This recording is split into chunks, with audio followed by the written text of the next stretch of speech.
A quantum computer, according to Michio Kaku, can crack any known digital code. Which means it is possible for an advanced quantum computer to crack the crown jewels of any nation's top secret military and defense information. In addition to better cars, missiles, food, and energy, this also affects all of science. We're talking about understanding black holes, neutron stars, and the Big Bang. When we multiply the power of a digital computer by millions to billions, everything is affected. The dawn of a new era in computation has arrived, and Michio Kaku, the leading US astrophysicist, is right. We will show you how quantum computing and artificial intelligence will revolutionize our world in the coming years. We all know that digital computers changed virtually every aspect of our life.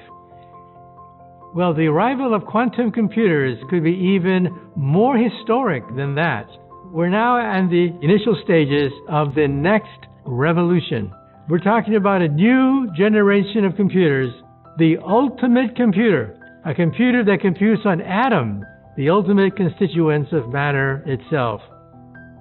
The question is, who's involved in this race to perfect quantum computers? And the answer is everyone. All the big players are part of this race, because if they're not, Silicon Valley could become the next Rust Belt. Also, anyone who's interested in security is interested in quantum computers. They can crack almost any code that is based on digital technology. That's why the FBI, the CIA, and all national governments are following this very closely. Quantum computers will change everything. The economy, how we solve problems, the way we interact with the universe, you name it, quantum computers will be there. You see, computers have gone through three basic stages. Stage one was the analog computer.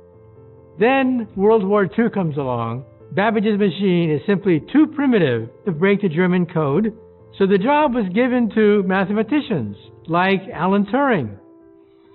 Alan Turing was the one who codified a lot of the laws of computation into what is called a Turing machine, and of course is digital. Now, the digital revolution is based on transistors. It operates on zeros and ones, at the speed of electricity. Every digital computer is a Turing machine. The next step beyond digital computers is the quantum era. Richard Feynman was one of the founders of quantum electrodynamics, but also a visionary. And he asked himself a simple question: how small can you make a transistor? And he realized that the ultimate transistor is an atom. One atom that could control the flow of electricity, not just on or off, but everything in between. We have to go to quantum computers. Computers that compute on atoms rather than on transistors. Transistors are based on zeros and one. Reality is not. Reality is based on electrons and particles, and these particles in turn act like waves. So you have to have a new set of mathematics to discuss the waves that make up a molecule. And that's where quantum computers come in. They're based on electrons. And these electrons, how come they have so much computational power? Because they can be in two places at the same time. That's what gives quantum computers their power. They compute on not just one universe, but an infinite number of parallel universes. At this point, it is not possible to predict how far this will go. Through the fusion of quantum computing and me, people can be saved and blessed. As a result of new technologies, experts say that they can solve the most pressing problems of humanity and create entirely new paths for medicine, technology, and space exploration.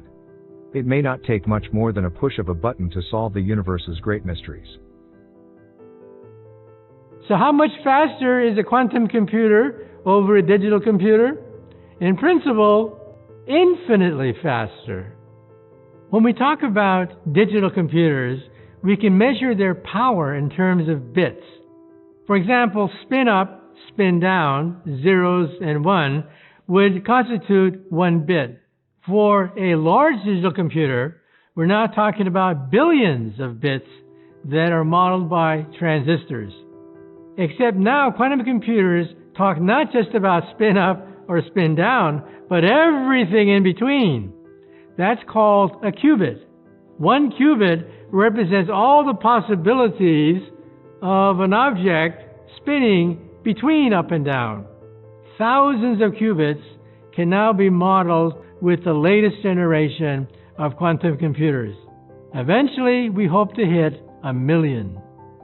And so we're talking about exceeding the power of ordinary digital computers. That's called quantum supremacy. It is the point at which a quantum computer can outrace and outperform a digital computer on a certain task. We passed that several years ago, but we want a machine that could exceed the power of any digital computer. We're not there yet, but we're very close to it. The number one problem facing quantum computers is the question of decoherence. Everything is based on particles like electrons, and electrons have waves associated with them. When these waves are vibrating in unison, it's called coherence. And then you can do calculations of a quantum mechanical nature. But if you fall out of coherence, then everything vibrates at a different frequency, and what is that called? Noise. You have to reduce the temperature down to near absolute zero, so everything is pretty much vibrating slowly in unison. That's difficult. Now, nature solves this problem. It is the basis of all life on the earth. Photosynthesis, for example, is a quantum mechanical process. Mother Nature can create coherence at room temperature. Amazing. A flower can do calculations that our most advanced quantum computer cannot. Mother Nature is still smarter than us. Michio Kaku stresses that technology can be a blessing, yet he emphasizes the risks and possible disorder it could lead to.